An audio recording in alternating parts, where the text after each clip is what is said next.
Chaque musulman qui regarde cette vidéo devrait la regarder jusqu'à la fin. Ce sont les paroles du dernier sermon de notre bien-aimé prophète Muhammad. Que la paix et les bénédictions soient sur lui. Chaque musulman devrait les écouter au moins une fois dans leur vie.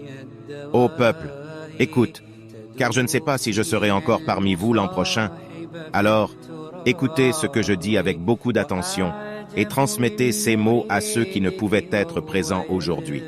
Ô peuple, tout comme vous considérez ce mois, ce jour, cette cité sacrée, considérez aussi la vie et la propriété de tout musulman comme sacrée. Rendez les biens qu'on vous a prêtés à leurs propriétaires de droit. Ne faites de mal à personne de façon à ce qu'on ne vous fasse pas de mal. Souvenez-vous qu'un jour vous rencontrerez votre Seigneur et il vous demandera des comptes sur vos actions en ce monde. Allah vous a interdit l'usure. Alors, toute obligation usuraire doit désormais être abolie. Votre capital est à vous. Vous n'infligerez ni souffrirez d'aucune iniquité.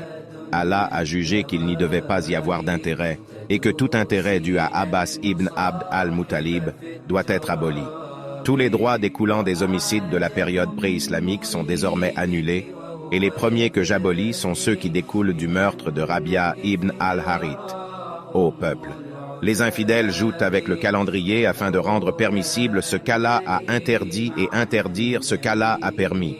Selon Allah, les mois sont au nombre de 12. 4 d'entre eux sont sacrés, 3 d'entre eux sont successifs et un survient entre les mois de Jumada et de Shaban. Faites attention au diable, pour le bien de votre religion. Il a perdu tout espoir de vous égarer par les grands péchés, alors faites attention de le suivre dans les petits péchés. Ô peuple, il est vrai que vous avez des droits sur vos femmes, mais elles ont aussi des droits sur vous. Souvenez-vous que vous les avez prises comme femmes seulement avec la permission d'Allah et en remplissant un pacte avec lui.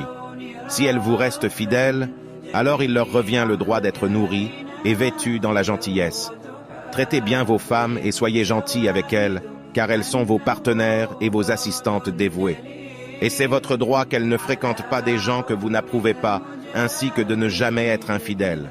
Ô peuple, écoutez-moi avec sincérité. Adorez Allah, accomplissez vos 5 salahs quotidiennes, jeûnez pendant le mois du Ramadan et donnez de votre bien en aumône. Faites le pèlerinage, si vous le pouvez. Toute l'humanité descend d'Adam et Ève. Un arabe n'est pas supérieur à un non-arabe, et un non-arabe n'est pas supérieur à un arabe. Un blanc n'est pas supérieur à un noir, et un noir n'est pas supérieur à un blanc, seulement par la piété et la bonne action. Sachez que chaque musulman est le frère de chaque musulman et que les musulmans constituent une fraternité.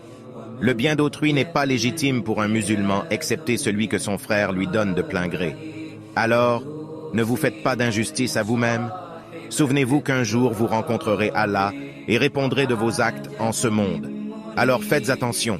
Ne vous égarez pas du chemin de la piété après moi, ô peuple. Aucun prophète ou messager ne viendra après moi et aucune nouvelle croyance ne naîtra. Réfléchissez bien, ô peuple, et comprenez les mots que je vous transmets.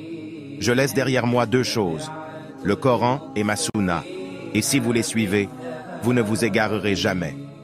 Tous ceux qui écoutent devront transmettre mes paroles aux autres et les autres, à d'autres encore, de façon à ce que les derniers comprennent mes paroles encore mieux que ceux qui m'écoutent directement. Sois témoin, ô Allah, que j'ai transmis ton message à ton peuple.